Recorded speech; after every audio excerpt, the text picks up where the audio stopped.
اب انشاءاللہ یہ پروگرام آگے چلے گا. میں انتہائی معذرت خواہ ہوں. میں ایک بار پھر ہم صاحب سادات حضرت علامہ راحت الحسینی حفظہ اللہ اور انجمن امامیہ اسکول کے ذمہ داران حیات علماء جمعہ و جماعت گلگت کے ذمہ داران علماء اور یہاں پورے بلوچستان سے تشریف لائے علماء کرام سادہ کے سب سے اس پروگرام میں خوش آمدید عرض کرتا ہوں کہ یہ پروگرام صرف دعائیت ہے، اعلان ہو اسلام و پاکستان کی کامیابی کے لیے اور اس امن مذاکرات کے لیے ہمارا وسیلہ ہوتا ہے. تو انشاءاللہ میں تمام مسائل کے ذمہ داروں کو اور یہاں تشریف فرما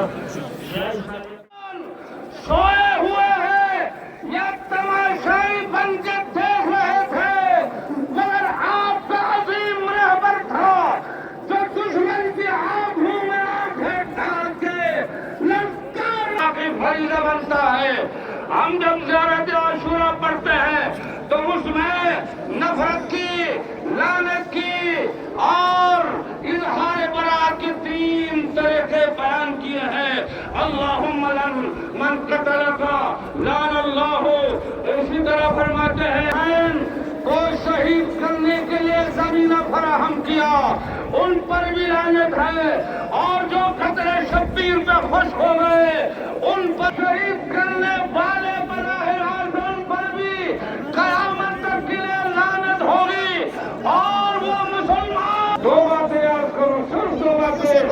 ایک تو یہ میرے قبلہ صاحب نے اشارہ کیا، آج ہم پاکستان کے سیاسی اور عسکری قیادت کو خراج تحسین پیش کرتے ہیں، اس لیے کہ تم لوگوں نے کم از کم پڑوس ہونے کے پڑوسی کا حق ادا کر دیا.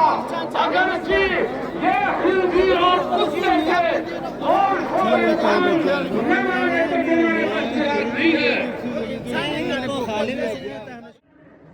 مسلمانوں کو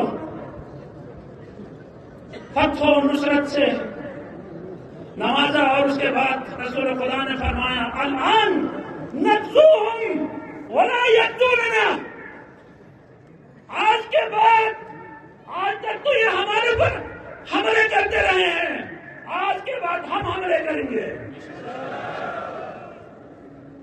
اور آپ جانتے ہیں اس کے بعد 5 ہجری کو جنگ احزاب ہوئی. 10,000 کا لشکر یہودیوں کا، عیسائیوں کا، مکے کے مشرکین کا، مختلف قبائل کا مل کے اسلام کے اوپر آخری وار کرنے کے لیے مدینے میں آئے.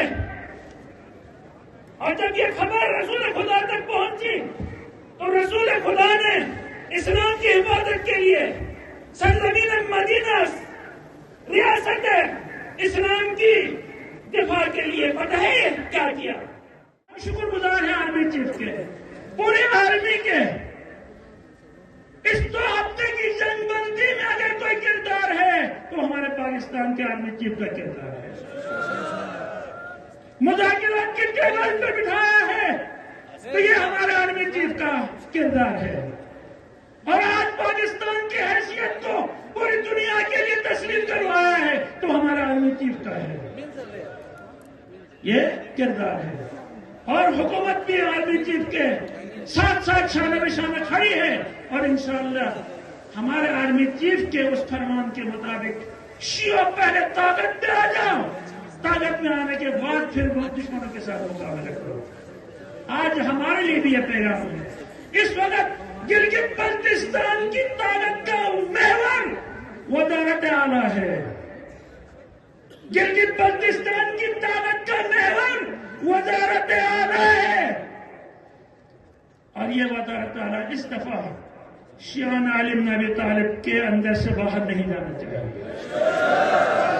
ہم کسی کو اس دفعہ اپنے حق رائے دہی کے ذریعے سے ثابت کریں گے یہ مسلم ہمارا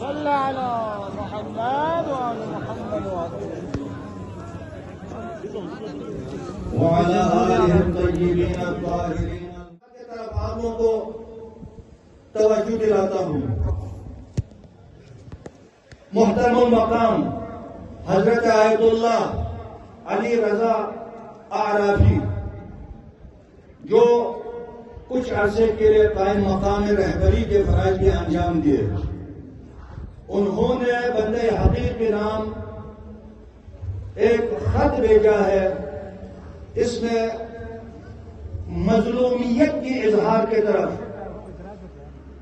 اشارہ کرنے کے لیے انہوں نے ایک پیغام بندہ حقیق کو بھیجا۔ میں وہی پیغام آپ لوگوں کی خدمت میں